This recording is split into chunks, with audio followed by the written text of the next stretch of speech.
এতক্ষণ তোমাদের পরীক্ষা নেওয়া হয়েছে লিখিত এবং কি মৌখিক। হ্যাঁ, এখন তোমাদের ফলাফল ঘোষণা করার সময় চলে আসে। ঠিক আছে, আমরা কে প্রথম স্থানে অধিকার করছে আমরা সেটা আমরা পেয়ে গেছি। হ্যাঁ, এবং আমরা সেকেন্ডও পেয়ে গেছি, থার্ডও পেয়ে গেছি। তো কারো কি মন খারাপ করা যাবে? কে প্রথম হলো, কে সেকেন্ড হলো, বা কে দ্বিতীয় হলো, কে তৃতীয় হলো, এটা কোনো বিষয় হয়ে দাঁড়াবে পড়াশোনার ক্ষেত্রে? আজকে যে বা যারা হ্যাঁ প্রথম স্থানে অধিকার করবা তারা পরবর্তীতে কি করবা, আরো বেশি পড়াশোনা করবা, তোমাদের কি এই প্রথম স্থান স্থায়ীভাবে টিকে থাকে। ঠিক আছে, আর যে আজকে প্রথম স্থানে অবস্থান করতে পারবা না বা আজকে পুরস্কার পাবা না, সে কি মন খারাপ করবা? কোনো মতেই মন খারাপ করা যাবে না। ঠিক আছে, সে কি পরবর্তী প্রতিযোগিতার জন্য কি আরো ভালো করে কি প্রস্তুতি নিতে হবে।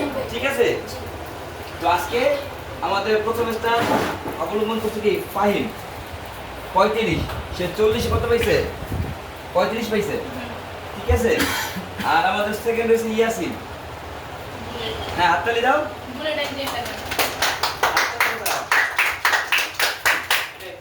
আমাদের তৃতীয় স্থান অবলম্বন করছে আমাদের নাইম।